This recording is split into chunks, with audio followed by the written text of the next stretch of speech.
Terima kasih rekan-rekan semua yang sudah hadir di webinar kali ini. Perkenalkan, nama saya Evi Jaltasari dari kelas 4C dengan NIM 2422141. Di sini saya akan mengajak rekan-rekan semua untuk membahas topik yang sangat menarik di dunia manajemen operasional, yaitu tentang bagaimana cara kita menyatukan semua elemen operasional, mulai dari peramalan kualitas hingga strategi rantai pasok, agar perusahaan bisa memiliki daya saing yang sangat kuat di pasar. Nah, sebelum kita masuk ke pembahasan inti, ada 4 hal yang penting yang ingin kita capai dari diskusi hari ini. Yang pertama, kita akan melihat bagaimana hubungan logis antara rencana internal perusahaan dengan eksekusinya di luar. Yang kedua, kita akan membahas peran penting dari teknologi informasi modern seperti ERP dan IoT untuk mewujudkan pabrik yang cerdas melalui digital operation excellence. Dan yang ketiga, kita akan menerapkan strategi agar rantai pasok tetap kuat atau resilient dalam menghadapi tantangan krisis global. Dan terakhir, kita akan menelaah bagaimana manajemen rantai pasok atau SCM ini mengalami reposisi strategis dari yang dulunya hanya urusan logistik atau pengiriman barang saja, sekarang menjadi penentu posisi bersaing di tingkat jajaran eksekutif. Nah, kita mulai dari dasarnya terlebih dahulu, yaitu perencanaan internal. Di sini ada 2 pilar yang saling mengunci, yaitu forecasting dan quality blueprint. Secara sederhana, forecasting itu merupakan cara kita memproyeksikan atau meramal seberapa banyak barang yang akan dikonsumsi pasar nanti berdasarkan data historis. Namun, proyeksi volume ini tidak akan efektif jika kita tidak memiliki quality blueprint. Ini merupakan cetak biru atau dokumen standar yang menentukan spesifikasi teknis dan batas toleransi produk sebelum kita mulai memproduksi barangnya secara massal. Nah, lanjut, konsep utama dari materi sebelumnya yaitu agar kita mendapatkan gambaran utuh mengenai kualitas menggunakan konsep TQM atau Total Quality Management hingga meminimalkan kesalahan dengan Six Sigma. Konsep-konsep ini diselaraskan dengan forecasting tadi untuk mengatur rantai pasok kita. Mengapa hal ini harus dikelola agar kita terhindar dari yang dinamakan bullwhip effect, yaitu fenomena di mana data permintaan di pasar berubah sedikit, namun ketika sampai ke pabrik atau ke hulu justru menjadi fluktuatif dan tidak akurat. Jadi, memahami konsep ini membuat operasional kita tidak mudah goyah. Nah, selanjutnya kita akan membahas digital operation excellence. Nah, bayangkan rencana tadi sudah matang, kemudian kita akan mengeksekusinya langsung di pabrik. Di era modern, kita mengenali istilah digital operation excellence yang pada dasarnya merupakan metode kita untuk membuat pabrik menjadi lebih cerdas melalui gabungan teknologi informasi, otomasi, atau perangkat fisik. Data yang dulunya hanya dicatat secara manual di kertas yang seringkali memperlambat proses kerja, sekarang ditransformasikan menjadi sistem otomatis yang bekerja secara real time. Tujuannya tentu untuk meminimalkan human error atau kesalahan manusia di lini perakitan, sekaligus membuat respon internal pabrik menjadi sangat cepat jika tiba-tiba terjadi kendala. Selanjutnya, bagaimana teknologi ini dapat menciptakan efisiensi? Jawabannya terletak pada sirkuit data yang mengalir tanpa hambatan dari hulu ke hilir melalui analisis data yang tepat, dan penggerak utamanya yaitu sistem ERP atau Enterprise Resource Planning, yaitu memiliki efek berantai yang luar biasa bagi efisiensi. Begitu ada perubahan permintaan dari pembeli, ERP secara langsung menyelesaikan jadwal produksi dan menyesuaikan jadwal produksi dan kebutuhan bahan baku tanpa penundaan. Namun, harus diakui bahwa tantangannya cukup besar, mulai dari kebutuhan investasi awal yang tinggi hingga aspek manajemen perubahan bagi karyawan agar siap beradaptasi. Hal ini diperkuat oleh penelitian Maimuna dan Cuaca tahun 2024 yang menemukan bahwa teknologi informasi dan ERP merupakan kunci utama untuk membuat rantai pasok menjadi lebih lincah. Namun kesiapan infrastruktur digitalnya harus benar-benar matang terlebih dahulu. Nah, selanjutnya, seefisien apapun sistem internal pabrik kita, semua akan lumpuh jika aliran bahan baku tidak datang akibat adanya krisis global di luar kendali. Oleh karena itu, kita membutuhkan yang namanya supply chain resilience atau ketahanan rantai pasok. Sederhananya merupakan kemampuan jaringan kita untuk mengantisipasi, bertahan, dan cepat bangkit dari gangguan yang tidak terduga, seperti bencana alam, krisis politik, dan kelangkaan barang. Di sini cara pandang kita berubah total. Kita tidak lagi hanya mencari pemasok yang paling murah, melainkan mencari yang paling aman.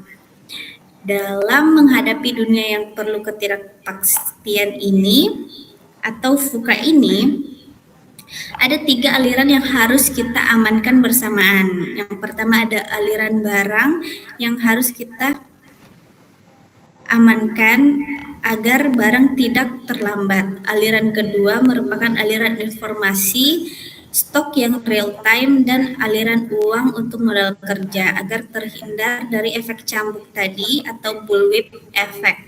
Strategi yang diterapkan adalah diversifikasi pemasok, kolaborasi melalui sistem CPVR, serta fleksibilitas keuangan. Pendekatan ini didukung oleh ulasan dalam paper Asia Research Journal pada tahun 2005 yang menegaskan bahwa ketahanan rantai pasok sudah menjadi kebutuhan mutlak bagi kelangsungan bisnis manufaktur internasional saat ini.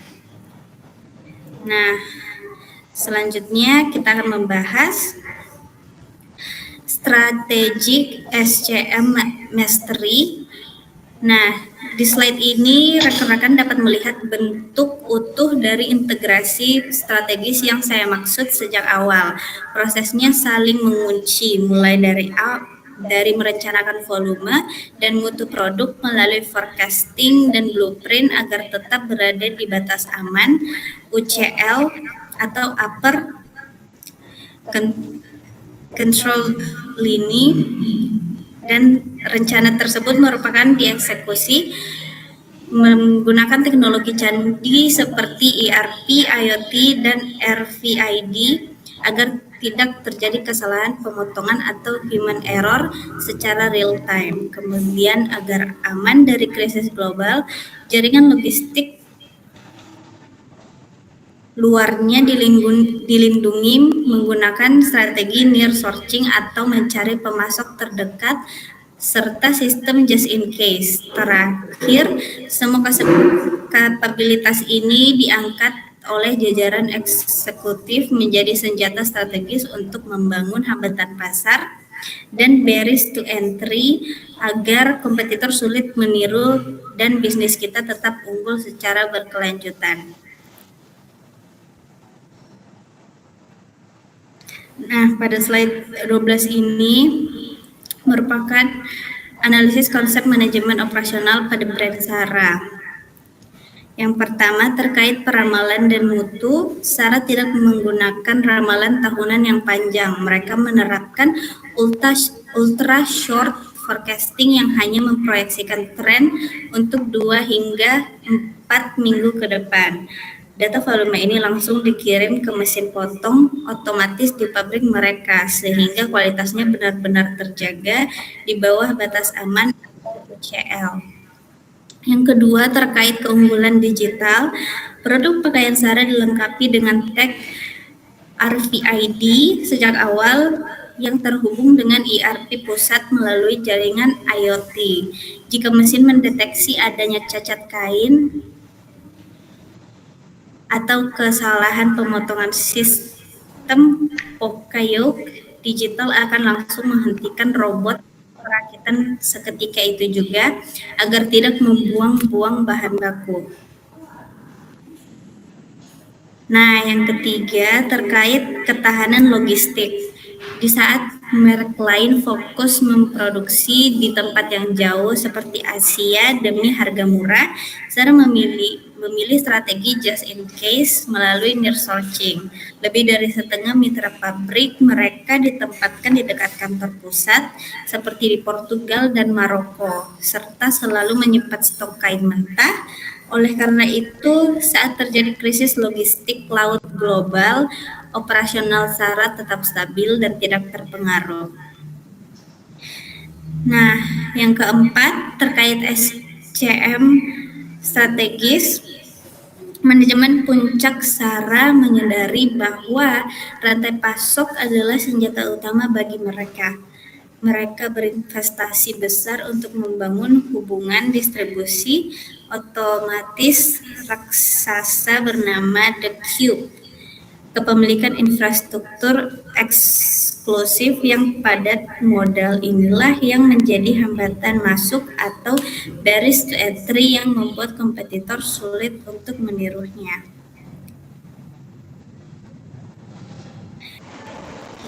Baik, sampai sini, apakah ada yang ingin ditanyakan? Perkenalkan, nama saya Rizka Ramadhani. Saya ingin bertanya, strategi nearshoring dan just in case seperti yang diterapkan Zara tentu membutuhkan biaya operasional yang lebih tinggi dibandingkan melakukan outsourcing ke negara dengan tenaga kerja yang murah. Bagaimana perusahaan menyeimbangkan antara efisiensi biaya dan ketahanan rantai pasok ini? Baik, terima kasih atas pertanyaannya. Di sini letak pergeseran paradigma manajemen operasional modern.